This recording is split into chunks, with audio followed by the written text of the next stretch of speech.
Hi beautiful people, welcome back to my YouTube channel. This is me guys, Sanwin. You are watching Sun Non-Stop. तो guys, again I'm back with another amazing video.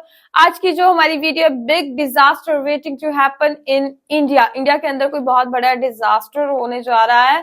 35 lakh people in danger. ऐसा क्या हो चुका है? सारी चीजें, सारी बातें गौरव ठाकुर के मुंह से सुनते हैं. लाइक, सब्सक्राइब एंड शेयर करते जाइएगा. और जब इस वीडियो का लिंक मुझे आया तो मैं भी एकदम से जो है इसका टाइटल पढ़ के हैरान हो गई थी.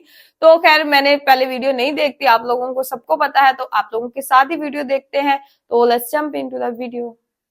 इंडिया में एक बड़ी दुर्घटना घट सकती है जो एक साथ 35 लाख लोग की जान ले सकता है. इसे समय रहते रोकना बहुत बहुत ज्यादा जरूरी है. तमिलनाडु और केरला के बीच में स्थित एक 123 इयर्स पुराना डैम मुल्लापेरियार डैम टूटने के कगार पर है. यह कभी भी फट सकता है और अगर ऐसा हो गया तो उसके आसपास के 5 डिस्ट्रिक्ट्स और उसमें रह रहे 35 लाख लोग बाढ़ में डूब के मर सकते हैं. मुल्लापेरियार डैम को बनकर आज 123 इयर्स हो चुके हैं. ये 1895 में बना था और इसके बनने के 80 साल बाद से ही इसमें क्रैक्स और लीक्स आने लग गए थे जो आज और भी ज्यादा बढ़ चुके हैं. यूनाइटेड नेशंस ने खुद रिसेंटली इस डैम को लेकर इंडिया को एक वार्निंग इशू किया है.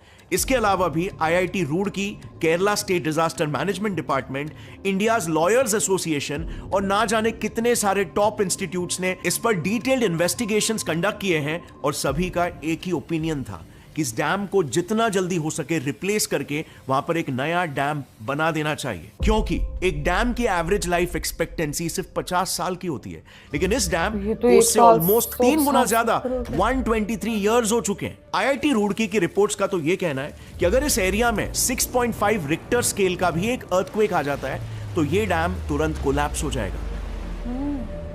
और अगर आप इस डैम की लोकेशन भी देखोगे ना तो ये पूरा एरिया एक मेजर अर्थक्वेक प्रोन जोन है. दूसरी बात जो इससे भी ज्यादा इंपॉर्टेंट है, अगर भगवान ना करे ये डैम के साथ कुछ गलत हो जाता है तो ये अकेले नहीं टूटेगा, बल्कि इससे निकलने वाले 53,000 करोड़ गैलन्स का पानी और ढेर सारा मलबा अपने साथ 3 और डैम्स को भी तोड़ देगा.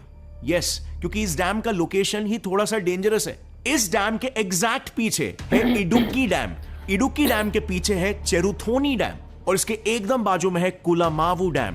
यानी कि एक तरह से मुल्लापेरियार डैम एक डोमिनो इफेक्ट क्रिएट कर लेगा जिससे एक साथ 4 डैम्स टूट सकते हैं और इसमें से भी इडुक्की डैम तो एशिया का लार्जेस्ट डैम है. सो जस्ट इमेजिन ये इंडिया के लिए कितना बड़ा डिजास्टर साबित हो सकता है.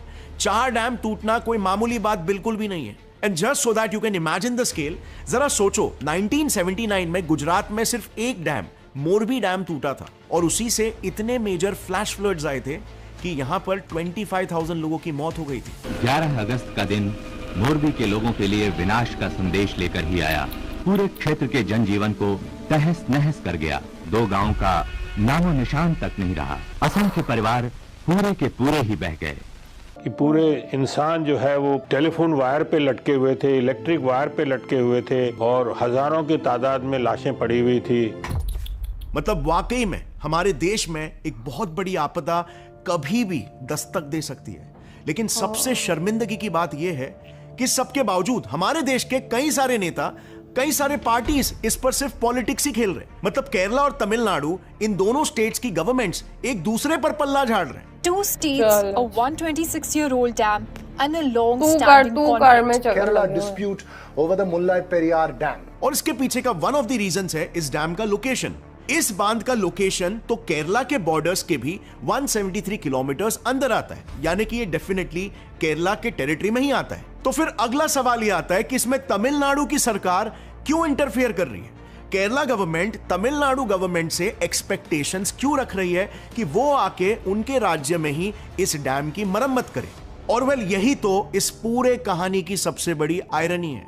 ये एक बड़ा लूप होल है जिस वजह से आज तक ये हालत है, और जो लूप होल आज से करीब 123 इयर्स पहले खड़ा हुआ था और जिस वजह से आज तक दोनों भी स्टेट्स इसकी कंप्लीट जिम्मेदारी नहीं ले पा रहे. एक्चुअली में इस डैम की कहानी काफी इंटरेस्टिंग है. 1890s में जब पूरा इंडिया ब्रिटिश राज में था और ये पूरा इलाका मद्रास प्रेसिडेंसी में आता था, तब इस एरिया के कुछ डिस्ट्रिक्ट्स में मेजर ड्राउट्स आ गए थे. सूखा पड़ गया था. मदुराई, थेनी, शिवगंगा, रामनाथपुरम एंड डिंडीगुल, ये सारे डिस्ट्रिक्ट्स जो आज तमिलनाडु में आते हैं, ये सारे डिस्ट्रिक्ट्स आज तक भी ड्राउट प्रोन एरियाज ही है, लेकिन तब तो इनकी स्थिति और भी ज्यादा खराब थी। सो इनके ड्राउट के इस प्रॉब्लम को सॉल्व करने के लिए तब के secretary of state for the British India ने ट्रैवेनकोर के राजा श्री मूलम थिरुनाल मराठा से एक डील साइन की। ब्रिटिशर्स का प्लान था कि पास ही में स्थित पेरियार नदी, जो कि वेस्ट के तरफ बहती है, उसके बहाव को अगर रोककर मोड़ा जाए तो थोड़ा सा पानी इन सूखे जिलों में भी पहुंचने लगेगा। लेकिन यहां पर प्रॉब्लम यह थी कि यह जमीन ट्रैवेनकोर राज्य की थी और इसीलिए उन्होंने वहां के राजा के साथ एक डील साइन की कि वो उन्हें 35,000 हेक्टेयर्स का जमीन 999 इयर्स के लीज पे दे देगा। ये लैंड मिलते ही फिर ब्रिटिशर्स ने वहां पर मुल्लापेरियार डैम बनाया, जिससे इन इलाकों को भी पानी मिलने लगा और इसी डैम की वजह से आज भी इनकी स्थिति काफी बेहतर हो चुकी है। लेकिन पार्टीशन के बाद प्रॉब्लम ये हो गई कि बीच में एक लकीर बन गई। ईस्ट का ये इलाका बन गया तमिलनाडु और वेस्ट का ये इलाका बन गया केरला, और हमारा डैम फंस गया इन दोनों राज्यों के एकदम बीच में। और क्योंकि आज भी ये डैम खड़ा तो केरला की जमीन पे है, लेकिन ये तमिलनाडु के डिस्ट्रिक्ट्स की प्रॉब्लम को सॉल्व करता है, इसीलिए इसकी ओनरशिप आज तमिलनाडु के पास है और यही इसकी Ownership सबसे उनके बड़ी पास है? प्रॉब्लम है। अब ये प्रॉब्लम भी ना केरला में। 1979 तक इतनी बड़ी प्रॉब्लम नहीं थी, जब तक डैम में कोई डैमेज नहीं हुआ था। लेकिन 80 इयर्स के बाद 1979 में इस डैम में क्रैक्स डेवलप होने लग गए, जहां से फिर पानी लीक होने लग गया। अब ये बात ऑलरेडी वहां के लोकल्स को काफी परेशान कर रही थी कि साल 1979 में ही मोरबी हादसा भी हो गया। गुजरात का मोरबी डैम टूट गया और इससे क्योंकि एक झटके में बहुत सारा पानी रिलीज हुआ, इसीलिए उस एरिया में फ्लैश फ्लड्स आ गए। अब ये उस समय में एक बहुत ही बड़ा मुद्दा बन गया था, क्योंकि इसके वजह से बाढ़ में 25,000 लोगों की मौत हो गई थी। और इसीलिए आप सोच सकते हो कि इस न्यूज के बाद केरला की जनता कितनी पैनिक हो गई होगी। अब केरला स्पेसिफिकली मैं इसीलिए बोल रहा हूं क्योंकि ये डैम पेरियार नदी पर बना हुआ है और इस नदी का बहाव केरला के तरफ जाता है। सो अगर भगवान ना करे लेकिन ये डैम अगर कोलैप्स हो जाता है तो इसके पानी से होने वाले फ्लैश फ्लड्स और डीप ब्रीज, इवन मलबा, सब कुछ केरला को हिट करेगा। और इसीलिए जब केरला के लोगों ने इस डैम को लेकर मांग उठानी शुरू की, तब तमिलनाडु गवर्नमेंट ने उस दौर में यानी कि 1979 में 26 करोड़ रुपीस खर्च करके एक 10 मीटर चौड़ी कंक्रीट वाली वॉल खड़ी कर दी मुल्लापेरियार डैम से लग के। बेसिकली उन्होंने उसी डैम की दीवारों को और भी ज्यादा मजबूत कर लिया। लेकिन इस मरम्मत का काम करवाने के बस 9 साल में ही उसी इलाके में एक अर्थक्वेक आ गया 4.5 रिक्टर स्केल का। अब आमतौर पर एक डैम के फटने का नंबर 1 रीजन अर्थक्वेक्स ही होते हैं और इसीलिए इसके बाद वहां के लोग और भी ज्यादा घबरा गए। अब लोगों की मांग उठने लगी कि सिर्फ डैम की दीवारों को ही मजबूत करने से कुछ नहीं होगा, अब हमें एक नया डैम ही बना के दो। और इस घटना के बाद से आज तक वहां पर इस मुद्दे को लेकर सिर्फ पॉलिटिक्स ही चालू है। Tamil Nadu accused Kerala in Supreme Court of blocking necessary maintenance work and delaying routine work for more than a year. Kerala government की इसको लेकर 2 मांगे हैं। या तो डैम का पानी कम कर दो, यानी कि डैम में कम पानी स्टोर होना चाहिए, या फिर हमें एक नया ही डैम बना के चाहिए। लेकिन हाँ, उस डैम का कंस्ट्रक्शन हम अपने हिसाब से ही करेंगे। जिसमें से एक मेन पॉइंट ये है कि वो इस न्यू डैम को तमिलनाडु को 1895 में जो जमीन लीज पर मिली थी उसके बाहर केरला गवर्नमेंट ये नया डैम बनाएगी। अब तमिलनाडु गवर्नमेंट का इसका एग्जैक्टली ऑपोजिट स्टैंड है। तो सबसे पहले तो उन्होंने केरला गवर्नमेंट पर एलिगेशंस लगाए हैं कि हम ऑलमोस्ट हर साल मुल्लापेरियार डैम के पास उसकी मरम्मत करने जाते हैं, लेकिन केरला फॉरेस्ट डिपार्टमेंट उनके काम में अड़ंगे डालता है, वो उन्हें वहां पर घुसने ही नहीं देता है। दूसरी बात, उनका कहना यह है कि ना तो वो एक नया डैम बनने देंगे, ना ही वो उस डैम में स्टोर किए पानी के लेवल को भी कम करने देंगे, क्योंकि पानी का लेवल अगर कम हो गया तो तमिलनाडु के वो डिस्ट्रिक्ट्स जो उसी पानी पर डिपेंडेंट है उन तक पानी सही से नहीं पहुंच पाए। तीसरी बात, उन्होंने केरला गवर्नमेंट पर एक और एक एलिगेशन लगाया कि उनका कहना यह है कि केरला गवर्नमेंट जानबूझकर एक नया डैम लीज किए हुए लैंड के बाहर यानी कि केरला के प्रॉपर्टी पर कंस्ट्रक्ट करना चाहती है, जिससे उस डैम पर तमिलनाडु का कंट्रोल एकदम खत्म हो जाए। सो इससे बेसिकली एक तो केरला गवर्नमेंट डिसाइड करेगी कि तमिलनाडु के इन डिस्ट्रिक्ट्स को कितना पानी देना है और कितना नहीं, और दूसरी बात, इस डैम से आज की तारीख में 1000 करोड़ रुपए वर्थ ऑफ इलेक्ट्रिसिटी जनरेट की जाती है। सो तमिलनाडु गवर्नमेंट का कहना यह है कि इससे ये पैसा भी केरला गवर्नमेंट के पास ही चला जाएगा। अब अगर आप भी इन दोनों ही गवर्नमेंट्स की मांगों को सुनोगे ना, तो आप खुद ही ये डिसाइड नहीं कर पाओगे कि कौन सही है और कौन गलत है। एंड ऑनेस्टली ये हमारा काम होना भी नहीं चाहिए। इसके लिए कई इंडिपेंडेंट जुडिशरी बॉडीज है जो इस पर डिसीजन दे। लेकिन एक बात तो इस केस में बिल्कुल साफ दिख रही है कि दोनों ही स्टेट्स की गवर्नमेंट कहीं ना कहीं इस प्रॉब्लम से अपना पल्ला झाड़ रही है। And my point is exactly this, किससे अल्टीमेटली नुकसान किसका हो रहा है? वहां की आम जनता का।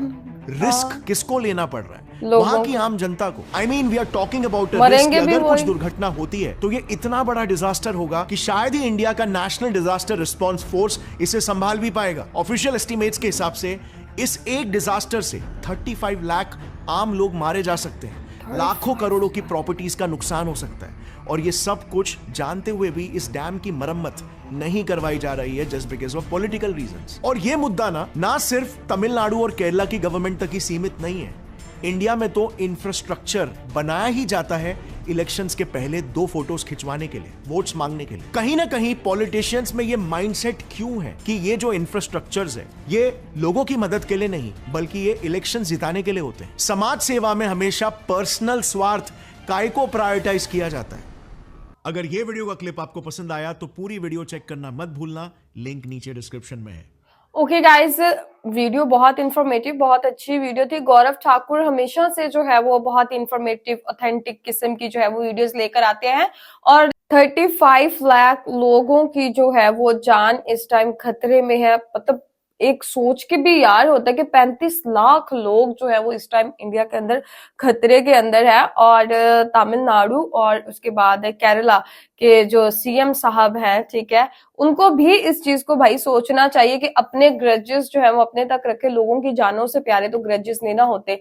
तो वैसे भी ग्रज रखना दिल में अच्छी बात नहीं होती, अपनी सीट को जो है बचाने के लिए या अपने पर्सनल ग्रजेस को लेकर जो है वो 35 लाख लोगों की, और उन गांव के गांव ना सिर्फ लोग मरेंगे बल्कि पूरे इंडिया के लिए ये चीज को दोबारा से जो है वो उसके ऊपर ओवरकम होने के लिए बहुत टाइम लग जाएगा। और इंडिया का, गौरव ठाकुर, ये मैं नहीं कह रही, गौरव ठाकुर बोल रहे थे, इंडिया का सबसे बड़ा डिजास्टर ये हो सकता है। और एक डैम को जो है 50 साल तक ही आप लोग चला सकते हैं, और ये तो 135 से भी ऊपर साल हो चुके हैं कि अभी तो वो डैम भी कहता होगा जल्दी से मुझे कंस्ट्रक्ट कर लो अदरवाइज मैं फट जाऊंगा। ठीक है, तो क्या है कि करना चाहिए भाई, मेरे ख्याल से तो इन दोनों सीएम को एक साइड पर रख के पीएम मोदी को जो है वो इसके ऊपर स्ट्रॉन्ग किस्म का जो है वो एक्शन लेना चाहिए। बिकॉज लोग बेचारे इन चक्रों में, उन बेचारों के घर भी जाएंगे, उनकी जानें भी जाएंगी, और बहुत स्वेयर किस्म का जो है वो डिजास्टर हो सकता है इंडिया के अंदर। तो गाइस, आप लोगों का क्या कहना है कि सारे जो प्रॉब्लम है इससे किस तरीके से निकलना चाहिए, किसको जो है वो अंदर आके ये सारी चीजें सॉर्ट आउट करना चाहिए?